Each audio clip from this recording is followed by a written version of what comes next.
नमस्कार दोस्तों, मेरा नाम है Rocky. Welcome to my new video. आज के इस वीडियो में हमारा क्वेश्चन है, पेट्रोल और मिट्टी का तेल अगर आपस में मिल जाए तो उस मिश्रण से हम पेट्रोल और मिट्टी के तेल को अलग कैसे कर सकते हैं। देखो यहाँ पर क्वेश्चन मैंने लिखा है और यहाँ जवाब भी लिख रखा है और आपको एक्सप्लेन करूंगा, एक एक चीज बताऊंगा, ध्यान से सुनना और समझना। पेट्रोल और मिट्टी का तेल जो कि आपस में घुलनशील है, पेट्रोल और मिट्टी का तेल आपस में घुल जाते हैं, मिल जाते हैं, तो उनको आप कैसे अलग कर सकते हो। ये एक मिश्रण बन गया है। अब इनका जो क्वथनांक होता है, इन दोनों में अंतर होता है। इनके क्वथनांक यानी बॉइलिंग पॉइंट जो होता है, जैसे कि यहाँ लिखा है पेट्रोल तथा मिट्टी के तेल के क्वथनांक में 25 डिग्री सेल्सियस से अधिक का अंतराल है, यानी अंतर है।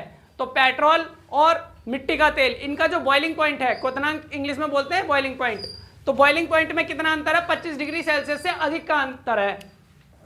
तो हमने यहां पर लिखा है, जब दो घुलनशील द्रवों के क्वथनांक में, दो घुलनशील द्रव, घुलनशील मतलब जो मिसिबल हो, जो घुल जाए आपस में, दो घुलनशील द्रवों के क्वथनांक में यानी बॉइलिंग पॉइंट में अंतर 25 डिग्री सेल्सियस या इससे अधिक हो, तब इनके मिश्रण को आसवन विधि यानी डिस्टिलेशन मेथड से हम उसको अलग कर सकते हैं। पेट्रोल और मिट्टी के तेल को कैसे अलग किया जा सकता है, आसवन विधि यानी डिस्टिलेशन मेथड से, इंग्लिश में डिस्टिलेशन मेथड बोलते हैं। इससे इन दोनों को अलग किया जा सकता है। अब कैसे अलग किया जा सकता है ये तो हमें पता लग गया, आसवन विधि। अब आसवन विधि है क्या, कैसे अलग करते हैं, तो देखो आप देख सकते हो स्क्रीन पर, ये जो है एक पिक्चर लगी हुई है, इसमें सारी चीजें दिखा रखी है। मैं आपको इसमें बताता हूं कि कैसे करते हैं। ये कार्य विधि यानी प्रोसीजर कैसे होता है, कार्य विधि कैसे होती है, इसको कैसे किया जाता है। तो सबसे पहला स्टेप क्या है, मिश्रण को आसवन फ्लास्क में लेते हैं। ये जो गोल गोल सा आप देख सकते हो, गोल सा है जो है ना, इसको बोलते हैं फ्लास्क। तो ये गोल फ्लास्क है ना, इस आसवन फ्लास्क है,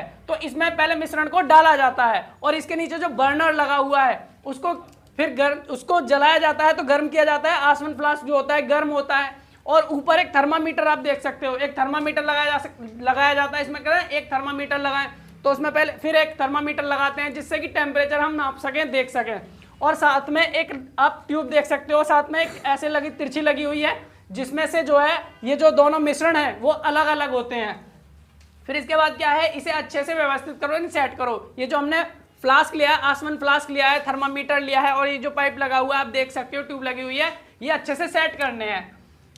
फिर उसके बाद अब मिश्रण को धीरे धीरे गर्म करें। गर्म कर दिया, सावधानी से थर्मामीटर को देखो, सावधानी पूर्वक उसका अवलोकन करो, ठीक, यानी टेम्परेचर जो बढ़ रहा है उसका, जो आसवन फ्लास्क है उसके अंदर जो मिश्रण डाला है उसको गर्म कर रहे हैं, उसका जो टेम्परेचर होगा वो देखा जाएगा, हमें ऊपर जा रहा है वो टेम्परेचर हमें पता लगेगा उससे।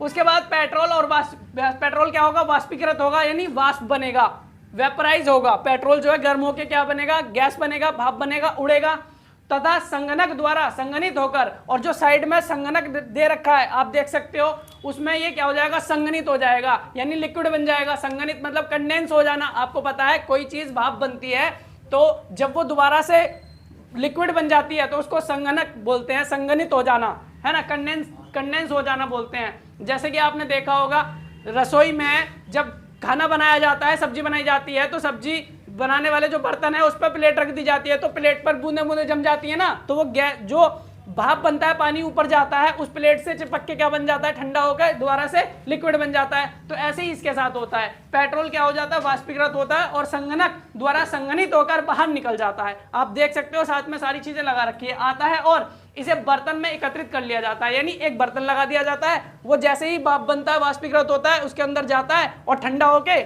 संगनित होकर वो उस बर्तन में गिरता रहता है। तो ये जो पेट्रोल है इस तरीके से क्या हो जाता है, इस मिश्रण से अलग हो जाता है। और लास्ट में क्या बचता है, आसवन फ्लास्क के अंदर, ये जो आप गोल गोल देख रहे हो ना, इसके अंदर क्या बचता है, इसके अंदर बचता है मिट्टी का तेल। तो मिट्टी का तेल और पेट्रोल दोनों अलग हो गए। कितना इजी था, उम्मीद करते हैं आपको समझ में आ गया होगा। तो ठीक है, फिर मिलेंगे अपनी नेक्स्ट वीडियो में एक इंटरेस्टिंग क्वेश्चन के साथ।